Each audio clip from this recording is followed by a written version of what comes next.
reason for me being here was pretty much explained by Capucine. I've traveled in the last, I think, 4 years and a half, 5 years on a long journey trying to put together this film which I'm about to release.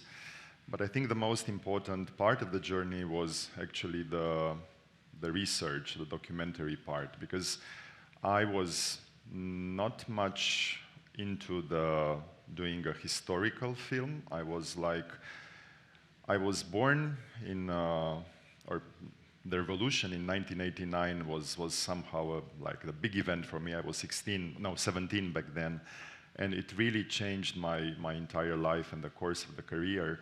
But I never imagined that I would do a film about these events. And suddenly I came across this pretty weird narrative and story which happened in a small city, small for the people who are not in Romania, from Sibiu in Transylvania. And basically what happened there is starting December 22nd, so immediately after Ceausescu, the dictator, was taken by a helicopter, people got crazy, some people were shot dead. And what happened was that in a couple of days, around 500 people were detained, were taken prisoners, hostages, into a military unit and put into an empty swimming pool. And they were all sorts of people. There were people working for what we call now police. Back then it was militia, for Securitate, the Ceausescu secret police. But there were like, I think, hundreds of civilians. Innocent people who were all being put in the swimming pool just because they were accused, or they were presumably called terrorists.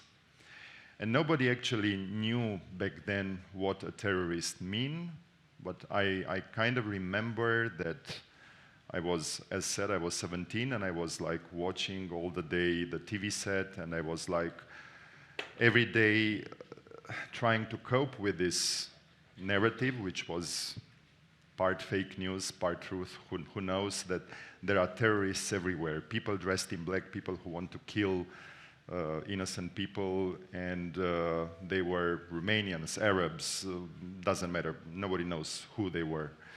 And I was so intrigued by this fact that 500 people were staying there, people with heavy wounds, with people suffering, people just being beaten and forced to stay all together without being able to communicate with their families. And don't imagine that they were released just in some days. The last people who were leaving the swimming pool, so this happened in February 1st, 1990. So they were basically staying all together for more than 1 month in horrible conditions. They were not, treated for medical reasons. They were not having access to food. For, hygiene was horrible. So I thought, I have to find more about this story. And what was interesting after the first phase of research was that I've discovered everything else but not silence. I've discovered chaos, mass hysteria, people shouting. Some of you for sure were not even born there, but if you would look on some videos of the archive footage, the entire country was like, I don't know, was like shouting. People were, the level of noise and how people were communicating, because it was like, maybe it was the adrenaline, maybe, I don't know, it was, everybody was so much into panic, and everybody was afraid that they would, either encounter the terrorists, or they would be afraid that maybe, a close relative would be against them or whatever. There were days of total chaos. And then I was trying to, after this kind of level, very, very noisy and very, I would say, epidemic, I was trying to learn more about the situation and talk to the people who were suffering and who were people with losses, people with, there were lots of people who were dying back then in Sibiu. I think it was the city with the biggest amount of bullets reported by the population of Sibiu. In just a couple of days, 2 million bullets were shot in Sibiu, and 99 people were dead. And it was very complicated, I think, and very delicate research to try to talk to these people and to make them to abandon their silence, because many of them didn't want to remember at all this episode. And I was thinking, how would I do it? And I thought, the best would be not to record them, not to tape them, but just to have this black notebook. And in this notebook, I was like, encapsulating their stories and their memories. I think what was helpful during this stage of meeting them, I've tried also to put together a kind of a mood of those days. I was trying to look through photo documents, because I think there were powerful images depicting that particular mood, and I was trying somehow to ignore the messy part, the noise. I was trying mostly to concentrate on faces, on silence, on people looking, and on people expecting something to happen. And this photo for me was an inspiration for one of the shots which I've taken, because I think it was so powerful. It was taken by a French photojournalist, and it captured a lot, I think, the essence of those days. A bunch of people looking forward to an uncertain future, or that was at least what was in my mind. A mix of fear, a fear of, moving forward towards the camera, but still being there, still being powerful. And then it was this woman, which I was often calling her like an angel of the revolution. It was, I think, in Bucharest, but I often show this photo to my colleagues in our research, because I thought in those moments of despair, in those moments of people acting like sometimes like animals, like with brute force.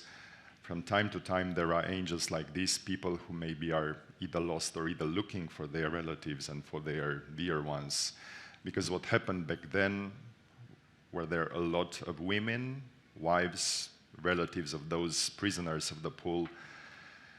They were going all over the city, not having any idea about where are their husbands or, again, their kids. So they were like, especially visiting the hospitals in Sibiu, the morgue, and finally at the end they found out that their relatives were either dead or were in the pool. And then I was asking myself, how was this possible? Like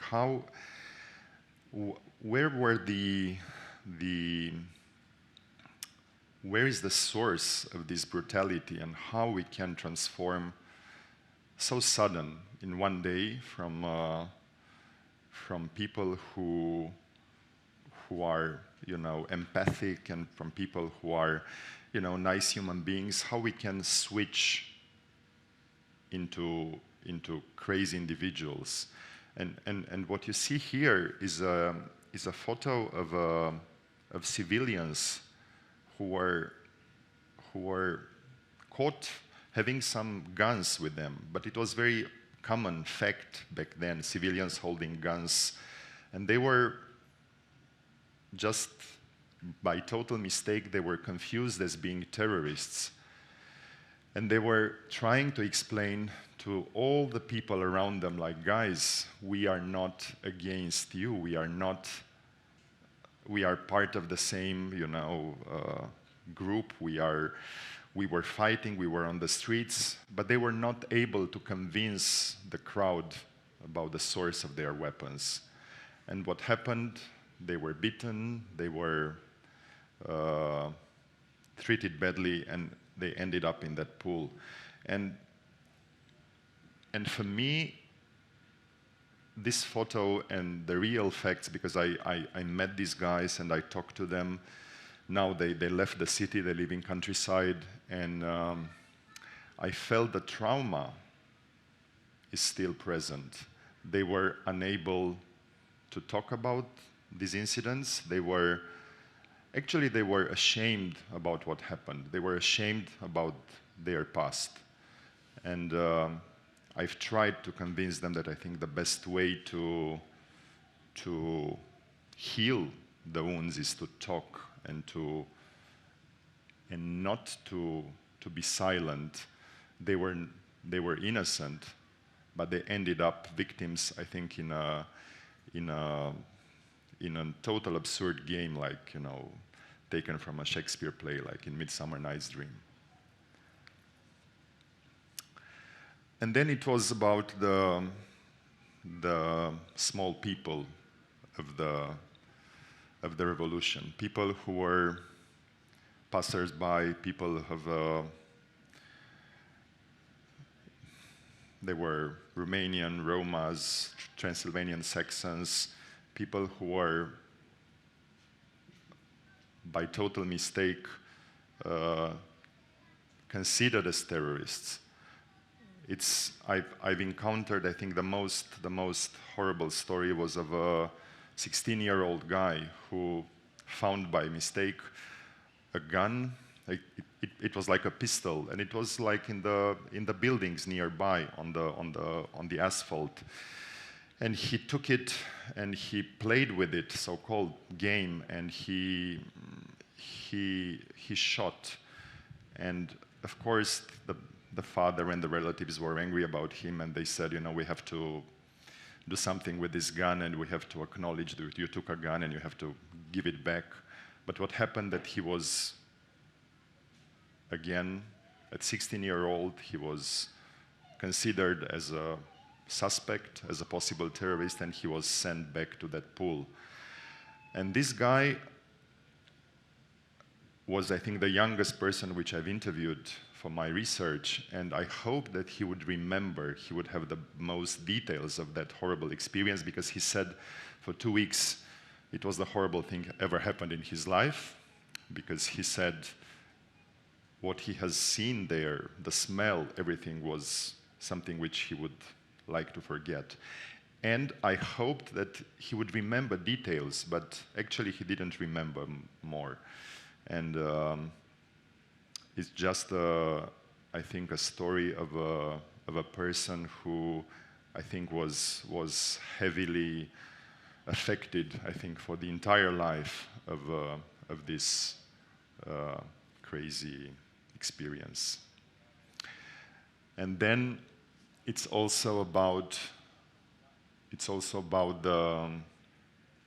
the weird feeling or the crazy feeling of holding a gun, because I think in these kind of moments when I think the whole society is turning upside down, and you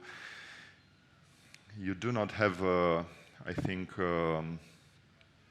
you don't have enough moments to think, and you don't have anybody to talk to. It's just, again, noise around you, and it's manipulation around you.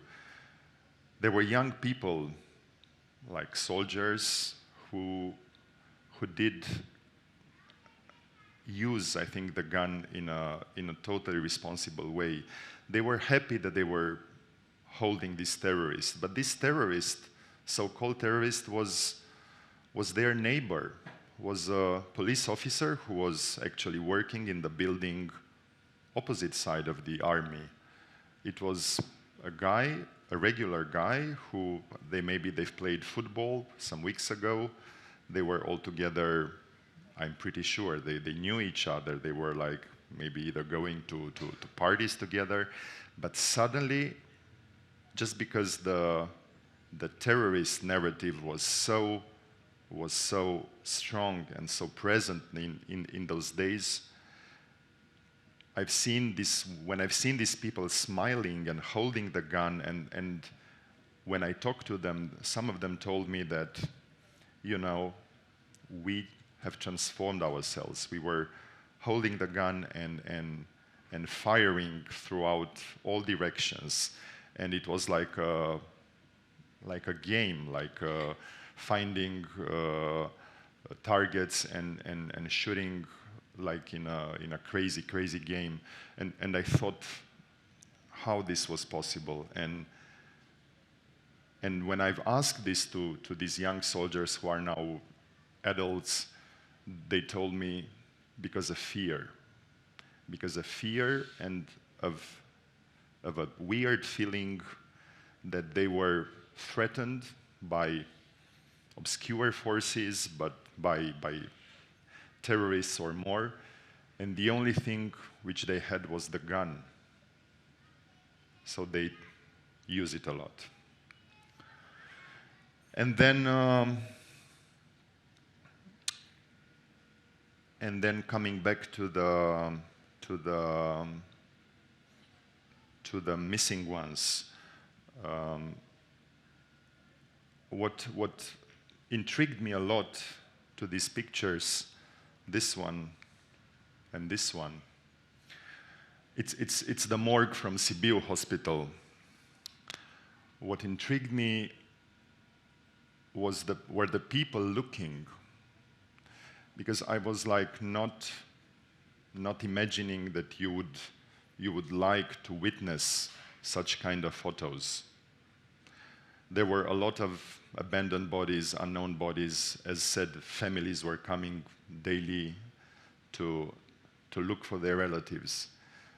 But it was, for me, striking seeing the way how we watch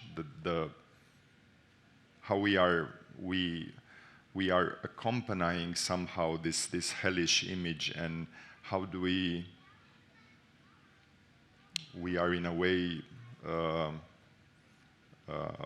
witnessing something atrocious, and why would you stay there and why would you watch? It's a question for me at the moment without any answer. I've just tried a bit to capture this, and I've used it in my film, but without any idea. I've played it really mimetical. I was not able to understand why a normal human being would stay there and look to all those bodies. And then there is Aline. Sorry for this strong picture, but it's one of the stories who moved me the most during all the research. Aline was shot dead he was 6 years old, and he was shot dead being seated in the back of the family car. His parents they just wanted to leave the city because there were just, shootings all over. So when they tried to escape the city, they saw a sort of a barrage, like a filtering team, like formed by civilians and military people. They were checking papers. They were checking just to be sure that you do not carry guns, you are not a terrorist, and so on. And the father of this guy was suddenly, I think, freaking out, and instead of hitting the brake, he was speeding up. And in the moment when he was just going throughout that kind of barrage, the people were just shooting like mad. And Aline got 6 bullets, and he was shot dead in the back of the car. His mother was pregnant in 6 months. She had 2 bullets. Luckily, she was transported to the hospital, and she was able to carry the baby, and she's now very good. But they were labeled as terrorists, and And what happened was that this woman, after being in the hospital and being, having this surgery and the 2 bullets were extracted, she was widely known as the terrorist from the Olsit. Olsit was the car where she was in, while the father was immediately, I think he had a major nervous breakdown, and he was trying to fight with everybody. He was shouting about his kid and about the people who shot his kid, but he was taken by force by a lot of people, and he ended up in one day in the same pool like all the others, because he was a terrorist as well. And I've talked with these people from the pool, as said, and I often ask this question, like, what about the father? Like, how did you encounter this guy? Like, how was he behaving? And most of the people were telling me he was so not scared, like he scared us, because he was fighting with everybody, he was shouting about his kid, and he was so desperate, and he just wanted to get out of the pool and to look for the kid, but even though he knew that the kid was killed. And I thought always that, how would be, in this kind of circumstances, how would it be to lose not just to lose your child, but also to suddenly to be considered as a killer, as a terrorist. And I thought it was one of the, I think, most horrible stories which I've found. But then, 30 years and something later, I've called the father and the mother. They live in Sibiu. They run a small hotel. And I just wanted to talk about emotions and about, I didn't know how to approach them, but I thought it's good to understand what happened back then with their feelings, and how I didn't want to talk about the kid, but I wanted to talk about their position regarding the accusations, how they felt as being labeled as terrorists. And we've started a conversation very nicely with some coffee and some lemonade. And after, I think, 1.5 hours, we ended up in silence, because it was not much to be told.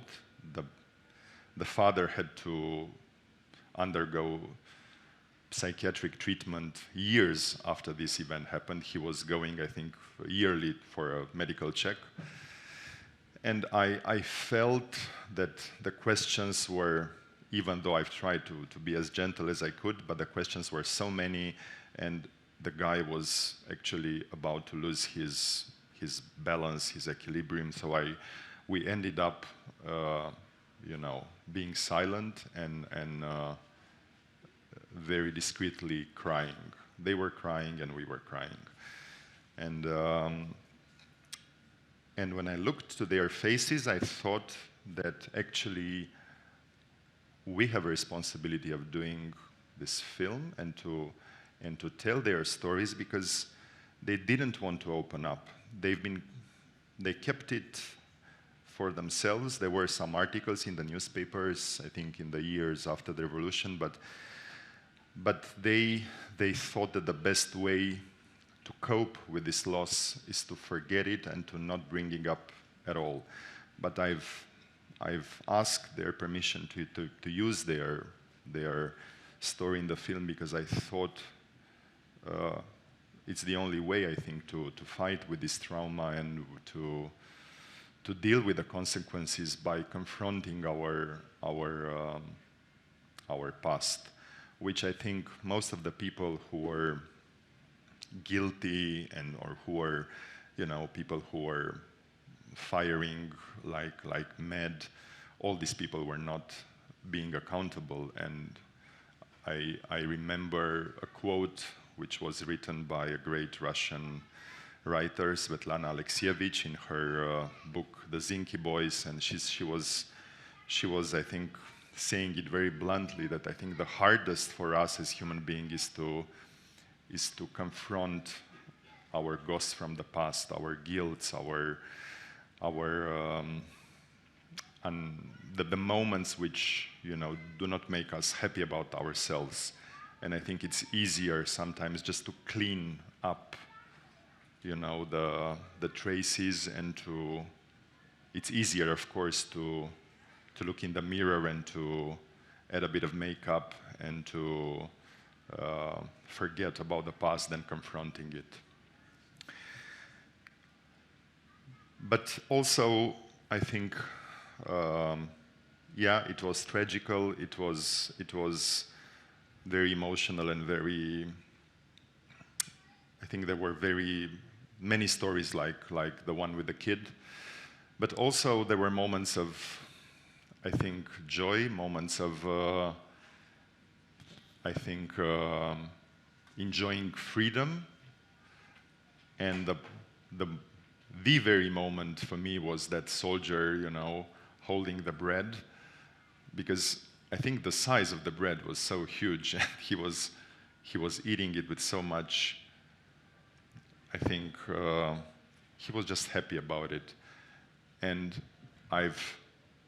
talking to the soldiers who were just forced to stay at this, you know, on the top of the pool. At the beginning, they were like acting very, very. They were very stressed, looking to those called the so-called terrorists in the pool. But after a while, after 2 or 3 weeks, they realized that, you know, like nothing can happen, and they would not hurt, they would not kill them. They've started to become friends, and they were enjoying a bit the new world who was like born back then. And this kid as well, for me, was an image of the new world, who was, in a way, born there in January 1990. And then the last picture, taken by another French journalist. It's fun in a way, you know, going back to see how many, let's say, how many hopes and how many ideals and how enthusiastic were the people back then. And we all, I think, imagine that things will change in a while, and things will it's going to be great in this country, and we'll have freedom, and everything will be possible. And it was possible. There were chaotic years, but we've imagined, I think, a total different kind of scenario. And I remember, I think it was a character from Chekhov's Three Sisters saying, complaining about the world, the world from Three Sisters. They were saying, oh, it's so bad, it's so awful, we are living so horrible times, but look, in 100 years everything will be beautiful, and everything will change, and everything will be total different. But look where we are now, and I'm sure things are much better, but not as we were imagining back then. And coming back to the end, I just wanted to my only, I think, conclusion after these 2 years of research and talk with all these people who were, I think, so many unknown and so many small people and regular people. So the conclusion is that I think the silence sometimes is the worst. The silence is not helping others to move forward and to reach, I think, a kind of truth which everybody expects about our recent history. Thank you.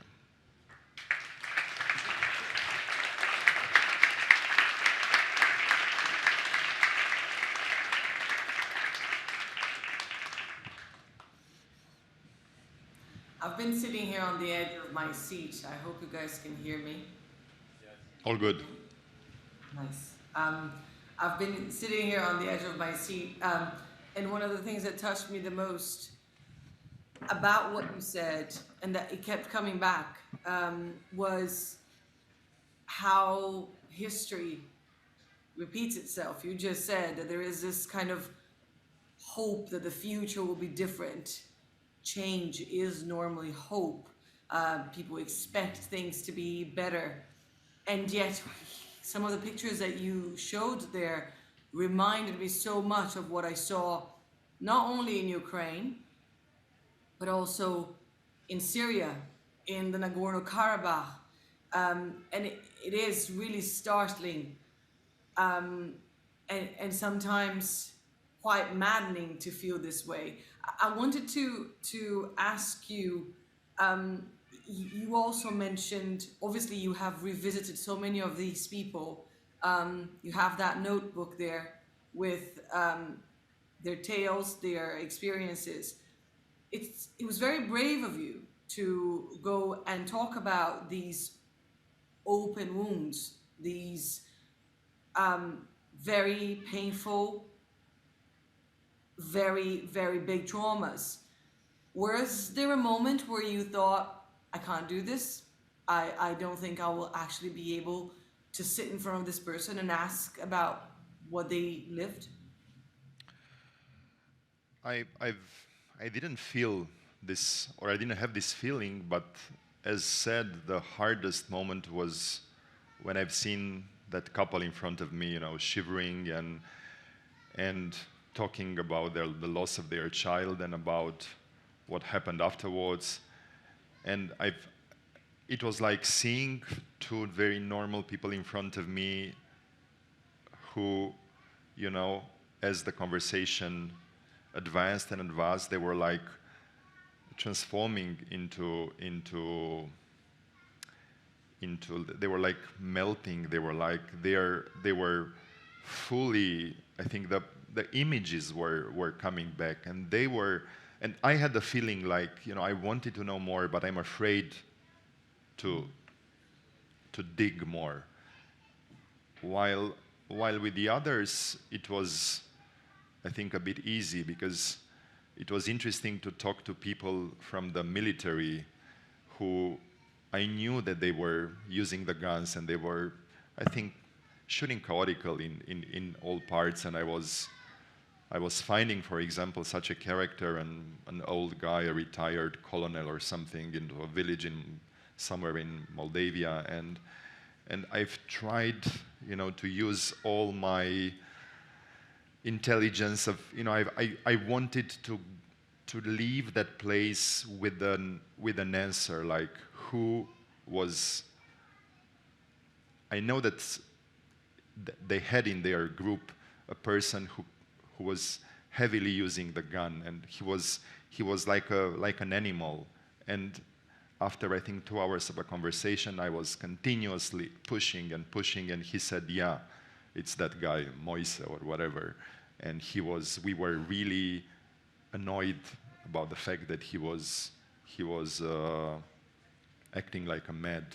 So there were 2 moments, sometimes I felt I would stop, because I felt I would harm those people in front of me, while with others I really felt the need to learn more and to find out more.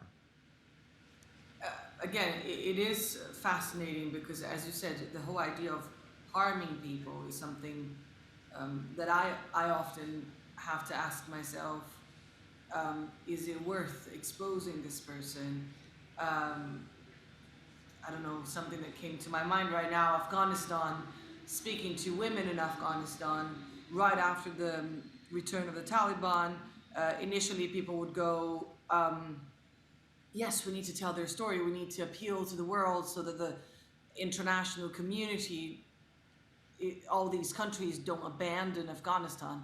And then shortly after, when we saw that nothing was going to change, you obviously start thinking, these people are going to stay here with the new rulers of their country, and you can't expose them. But what you're talking about is actually much more profound, because you're exposing, again, you're reopening wounds, and you're talking about trauma, which is in itself a very powerful, and almost, I don't know if you think this way, maybe you don't agree with me, but I feel like it's almost a necessary exercise, not only as individuals, and I'm not saying that it's the role of the journalist or of the documentarian, the filmmaker, to do this job, but I feel like as society, we kind of need to look back at our past, at our truth, and examine that, and look at what we were capable of doing as a group. As you talked about the chaos and the madman with a gun, it's, I feel, so important to acknowledge what happened, so perhaps we can prevent it from happening again. Yeah, I totally agree with you, especially when I got often this question like, why are you obsessed about this idea? Why are you doing this film? And why about, this episode? Like, it's in a way, I think, a normal thing. Like, some people don't want to go back, and we are having, our, stuff to do. We go on TikTok, we whatever, are heavily preoccupied about AI and future. But somehow I realize that, if we don't heal these wounds, and if we don't reach a settlement with this recent past, we cannot move forward. And I think all the younger generations will be affected, even though they don't realize. We are still living, I think, in a country where I think it's this culture of the secret. There is still a lot of secrecy around. Like, people are not from, top institutions. They think that it's good to live with secrets. Like, archives are not still, being, you're not having free access to some archives belonging to the former Ceausescu secret police. They are still being locked, and we don't know when people will have access to them. And still, normal people write, I don't know, letters to some kind of a local city council, and they say, oh, we cannot give you information, it's secret. So I think as long as we will still live in this kind of culture, it's going to be very toxic for all of us. Is there appetite in society to know more? Do you feel as though, I don't know, the new generation is interested about what happened then? Hard to say, because I don't think they have. I think it's maybe would be great to open up for questions, because I'm curious about their feelings and their remarks about it. But I feel they don't necessarily need or feel there is a specific need. But I think after having a kind of a bigger picture, or after looking back in this arch of like 30 years plus since the fall of communism, and we see that we still live in this kind of as I'm saying, like the culture of secret kind of mentality. I think they would agree that we need to clarify all these things, and we cannot move forward without getting to terms with the past, with the recent past. Again, what you're referring to is making me think of other examples of conflicts and attempts to reconcile people within a culture, within a country, within a nation, or neighboring countries. I'm thinking right now, I don't know if you guys are following the news, but what's happening in Nagorno-Karabakh, which was obvious that it was going to happen again since 2020, the last big all-out conflict. There was so much resentment, and I have just been there, and people still talking about this hatred, about hating each other so much, and each one of the sides has very different versions of the facts.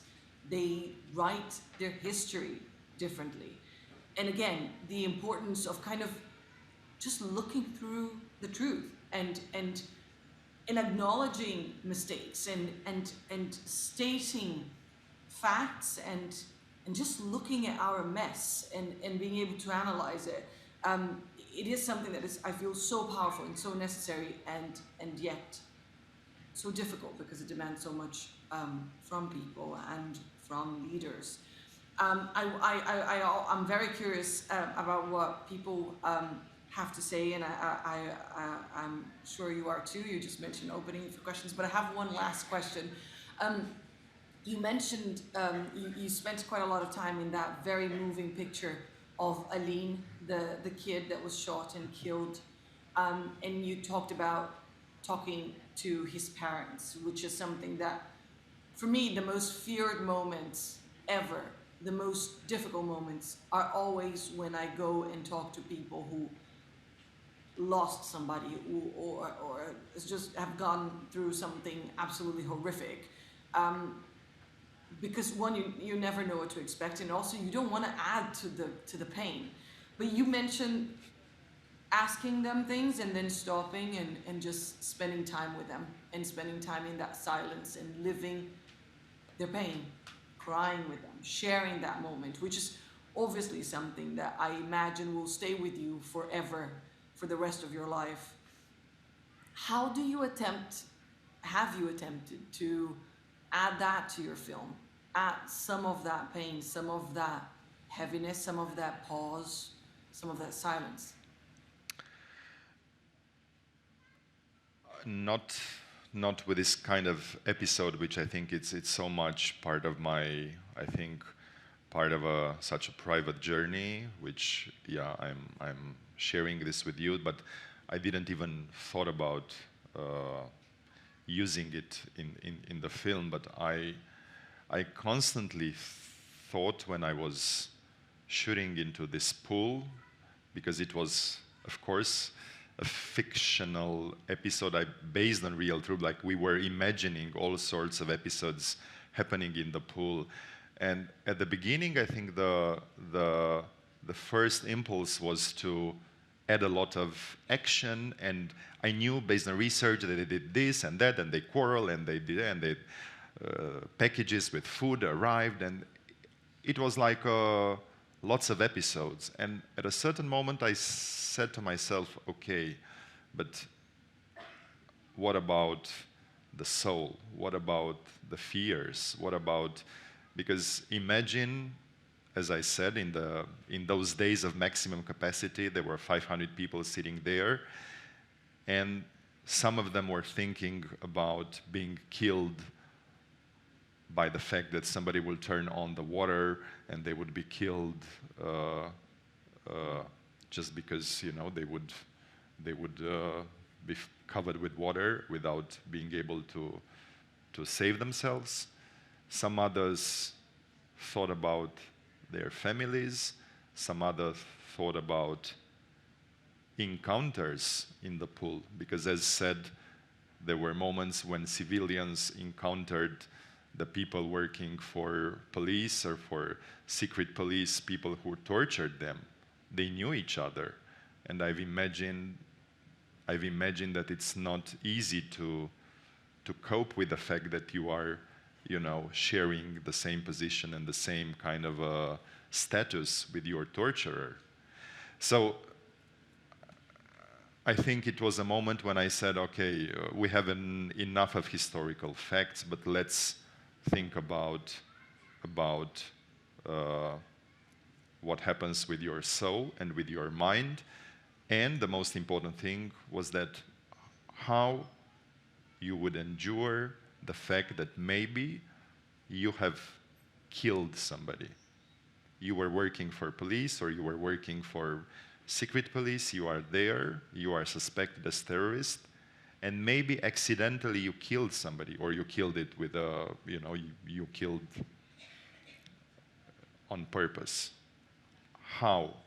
Or what's happening with you, with your mind, and how would you survive those days, that month, and of course what happens after?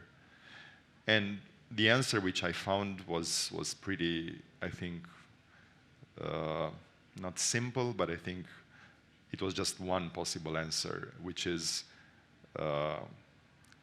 we try to recompose the past, to imagine, to look for circumstances, to look for arguments saying that maybe it was a chaos, maybe I was in self-defense, maybe, because we do not want to accept the truth, and we do not want to confront it. And we as human beings are designed in a way like it's easier to find ways, to escape of those, ghosts of the past instead of confronting them. Yeah, we rewrite history. Yeah, exactly. To save ourselves and not to have to face that low moment. I believe people might have questions. I would love to hear if you guys have a doubt or a comment that you want to make. Please raise your hand. I believe there will be a microphone going around, so you can ask a question or just share something. First, I saw you, so please take the mic. Hello. Did these people share with you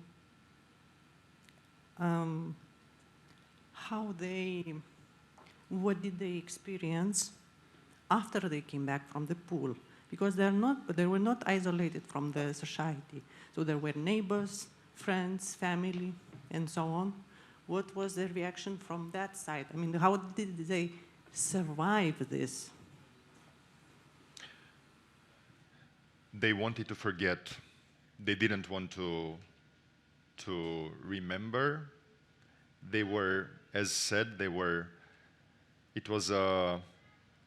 ashamed as being labeled as terrorists, and they were imagining that maybe the neighbors and the people could think and could imagine that they were, you should have been there with a reason. But with many of them, it was without any reason. So that's why, I was hoping so much, I'm somebody who listened to stories, and I was trying to put together, look for details, details of, who would help my job to to put together images, but they were not able to tell me details, or the details were very contradictory, because they didn't want to remember. And as said, some of them decided to leave the city, move to countryside, and not talking about this at all in their entire life. It's fascinating, this whole shame of the victim, isn't Yeah. it? It happens a lot. We've seen I've seen different stories in very different contexts. It's almost like people have to convince themselves that somehow, for some reason, they have deserved what came to them. And it's, again, another trait of the human species. We do that to ourselves. I don't know why, but it's quite painful to watch. Okay, one more question? Yes, we have one more question. Hi, thank you both for your thoughts and your insights. I am part of the generation that was born after the fall of communism and kind of lived in its shadow and never really understood. And I've always felt the need for kind of like national reckoning and proper like national memory. And Tudor, you were talking earlier about this kind of culture of mistrust and secrets that we live in. And I was wondering why. I know it's a big question, but like, what's being concealed? Like a secret is maybe something that like we want to hide or protect. And I was curious, like what do you both think here is being like hidden or protected? I guess we want to protect people who are guilty, and we want to protect their positioning in the events, people who are now maybe either retired or people who are politicians. And I've often encountered this kind of attitude like, it's better not to talk about this, or it's not yet the moment. Hell, it's like 34 years. Come on, when it's going to be the moment, the appropriate moment? So I'm pretty sure it entered.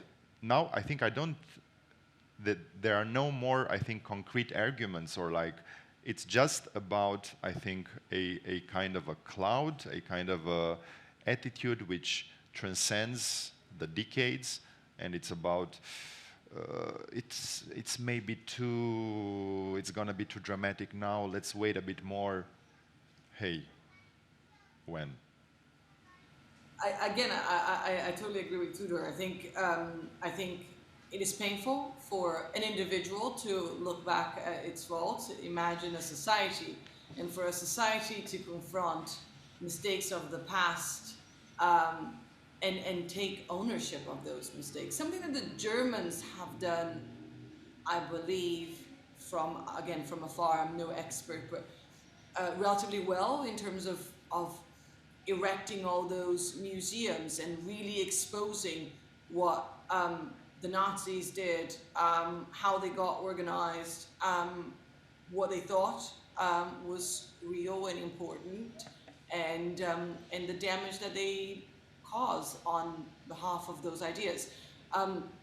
But in Colombia has attempted to do it as well between the FARC and civilians that were harmed, kidnapped, killed, in terms of trying to come up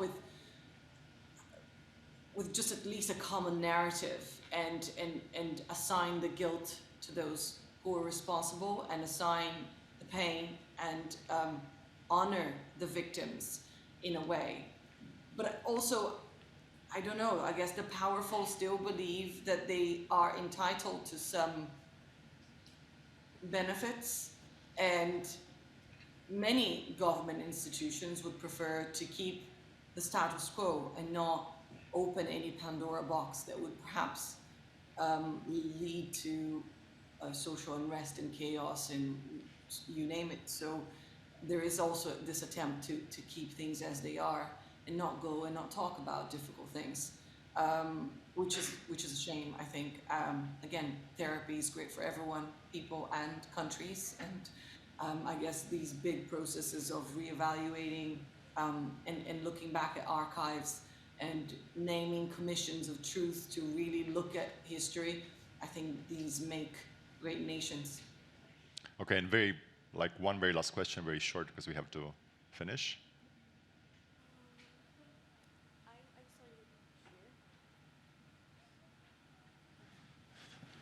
Hi, it's Elena. This was really emotional for me because I was one of the kids in an all-seat. My parents tried to take me out of the harm from Bucharest, so it was really emotional to see that.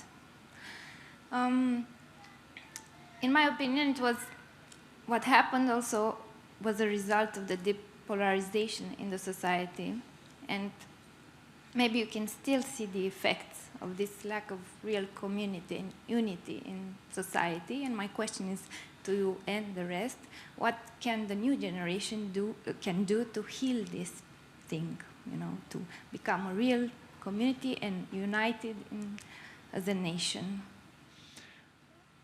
My instant answer would be that it's important to talk, to debate, to openly address these issues, because I think living with such kind of a amount of dirt and everything is hidden under the carpet, as some are saying, it's not healthy, it's not good. So I think it's important to talk and to acknowledge these and not to be silent anymore. I think the only way to forgive is not to forget, is to look through what happened and come up with a different narrative for the future together. Okay, I think we are done. Thank you.